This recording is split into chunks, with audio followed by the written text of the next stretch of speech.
ဒီထဲမှာသွေးပေါင်ချင်းတိုင်းလို့ရတယ်ဆိုတော့ပြီးတော့မှထားတဲ့ Huawei ရဲ့ Watch D2 လေးရလာပြီအိမ်မှာအမြဲတိုင်းနေကြသွေးပေါင်ချင်းတိုင်းဆက်နဲ့ဒီ Huawei Watch D2 မှာပါတဲ့ blood pressure measurement ကဘယ်တော့တိကျမှုရှိလဲဆိုတော့တစ်ချက်လောက်ခိုင်းကြည့်မယ်သူကကာလာကအမဲရဲ့ရွှေရောင်ရယ်ဆိုပြီးတော့2မျိုးရှိတယ်ဒီဟာကတော့ရွှေရောင်ပေါ့နော်ကျိုးအားကြတော့ composite data ကျိုးသုံးထားတာပေါ့နော်ဒါပေမဲ့အပြင်မှာကြာရင်တော့တော်တော်လေးလှတယ် premium ဆန်တယ်ပေါ့နော်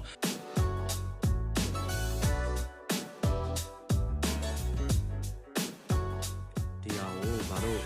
pre-order မှာလိုက်ရလဲဆိုလို့ရှိရင်24နာရီစောင့်ကြည့်ပြီးတော့တွေးပေါင်ချိန်တိုင်းလို့ရတာကိုစိတ်ဝင်စားပါတယ်เนาะဆရာဝန်တွေတော်တော်များကလည်း recommend ပေးထားတာလေးရှိတာပေါ့เนาะအဲ့တော့ဒီထဲမှာဘာတွေပါတယ်ဆိုတော့ဆက်ကြည့်မယ်နောက်ထပ်သူ့မှာဂျိုးပို့တစ်ခုပါသေးတယ်အဲ့ဒီဂျိုးကကြတော့ကိုယ့်ရဲ့လက်အကြီးသေးပုံမူတည်ပြီးတော့ဝတ်လို့ရအောင်လို့ပေါ့เนาะကိုတူထွေးထားတယ်နောက်ပြီးတော့သူ့မှာကိုယ့်ရဲ့လက်ကောက်ဝတ်အရွယ်အစားတိုင်းတာလို့ရမယ် measurement ruler လေးတစ်ခုလည်းပါတယ်ဒါကအားသွင်းဖို့အတွက် charging credit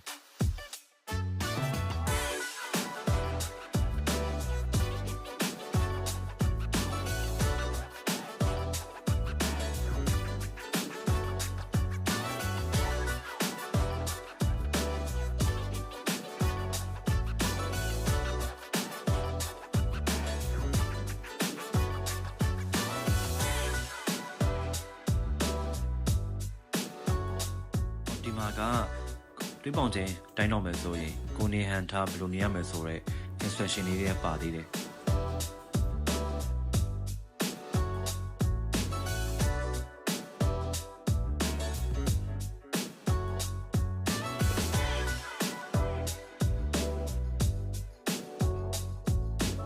အသက်အရွယ်အရကိုကျမကြီးကိုပြုဆန်းရမယ်အချိန်ရောက်လာပြီဆိုတော့ဒီလိုမျိုးကျမကြီးတောက်ကိုပြု Smash Watch တွေတလုံးရှိတာတော့စိုးလာကိုပြောအောင်ပါဗောနော်အခုစပြီးတော့သွေးပေါင်ချင်းစတိုင်းကြည့်မယ်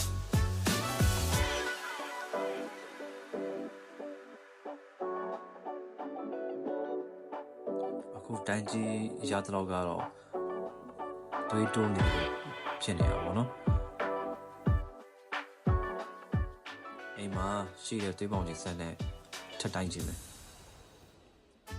ဖြေကတော့ Huawei Watch D2 နဲ့တိတ်မကွာဘူးအဲ့တော့နောက်ဆုံးရတဲ့တစ်ခုကတော့ကျွန်တော်တွေးသွင်းနေတာပေါ့နော်